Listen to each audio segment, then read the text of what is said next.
God bless you all. Welcome back. We're now on chapter 5. And yes, as normal, I'm doing a bunch of these in one day just to get them out of the way. A lot of this chapter is, I'm not sure you can quite see it.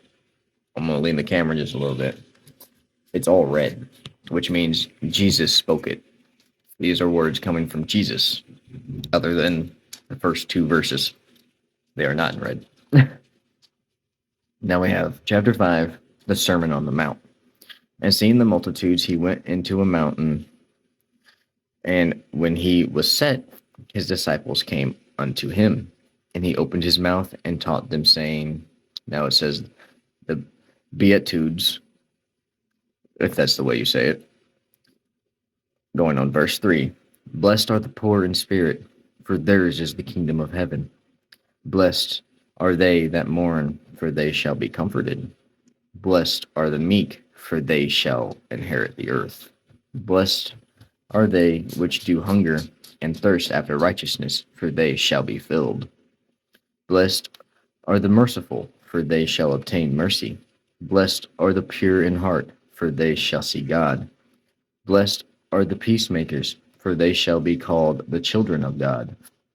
Blessed are they which are persecuted for righteousness' sake, for theirs is the kingdom of heaven. Blessed are ye when men shall revile you and persecute you, and shall say all manner of evil against you falsely for my sake. Rejoice and be exceedingly glad, for great is your reward in heaven. For so persecuted they the prophets which were before you. And the devil attacks with burps. All right. God's people make a difference. Going on to verse 13 now.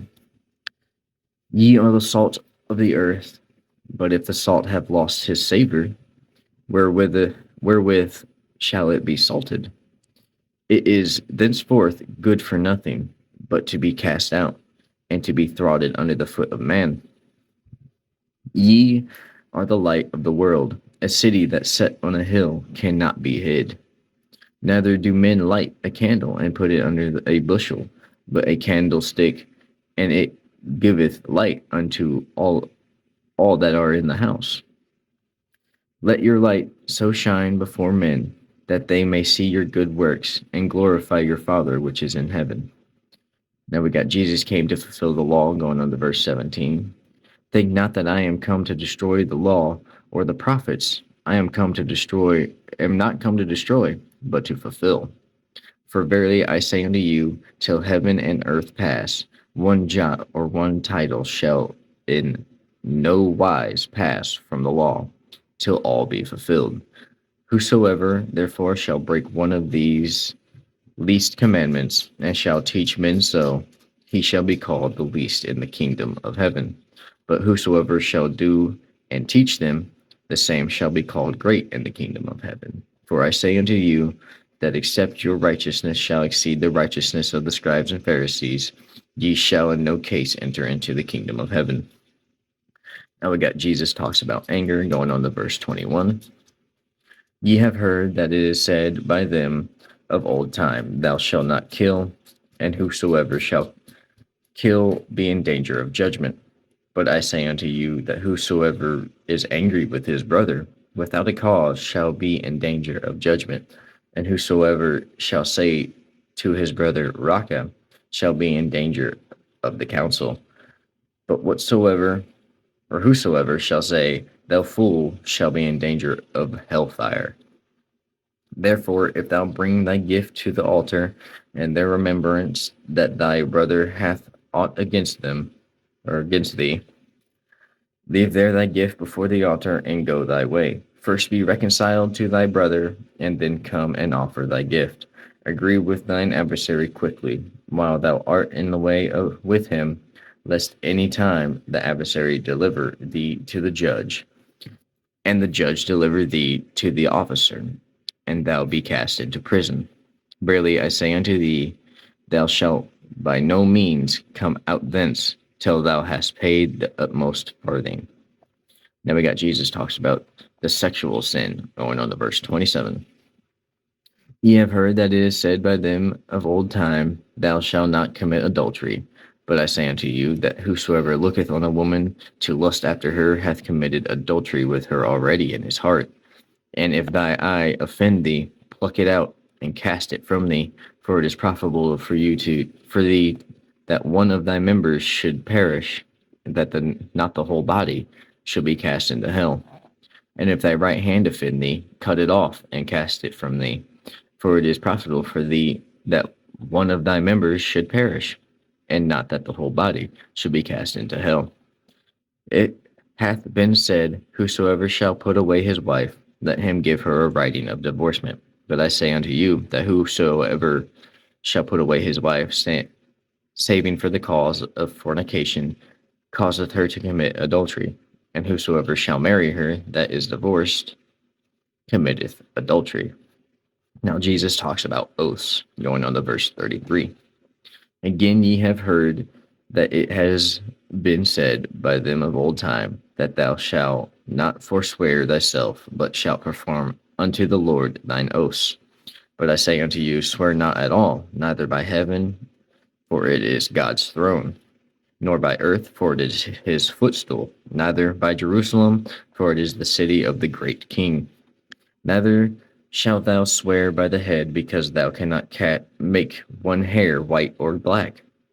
But let your communication be yea, yea, nay, nay. For whatsoever is more than these cometh of evil. Now we got love your enemies, going on to verse 38. Ye have heard that it hath been said, an eye for an eye, and a tooth for a tooth. But I say unto you, that ye resist not evil, but whosoever shall smite thee on thy right cheek, turn to him the other also. And if any man will sue thee at the law, and take away thy coat, let him have thy cloak also. And whosoever shall compel thee to go a mile, go with him twain. Give to him that asketh thee, and from him that would borrow of thee, turn not thou away.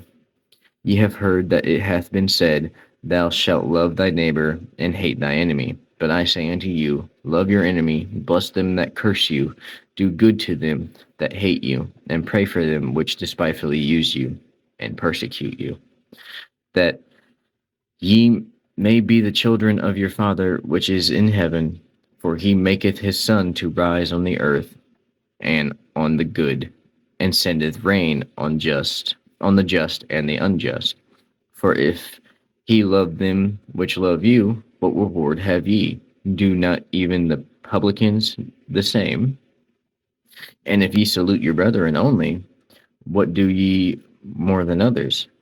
Do not even the publicans so? Can ye therefore perfect, even as your Father which is in heaven is perfect? That is the end of chapter 5. That was a lot more reading than the other few chapters. All right, a little bit of explanation for you guys. I don't have long because I'm limited to 10 minutes, but we're going to go into the whole anger and thou shalt not kill real quick. It is literal. You can't kill whatsoever. There's no reasoning behind it. You cannot seek. What is the word I'm looking for? You can't seek an altercation. You can't seek retaliation. So yes, if someone puts a gun to your head and says, I'm going to kill you unless you do this, and that's their choice. They're going to have to suffer the consequences. They chose to kill you, and you're not to fight back. You can run. I mean, you're not just going to have to stay there and let them kill you. You can run and protect yourself, but not by hurting somebody else. Where else?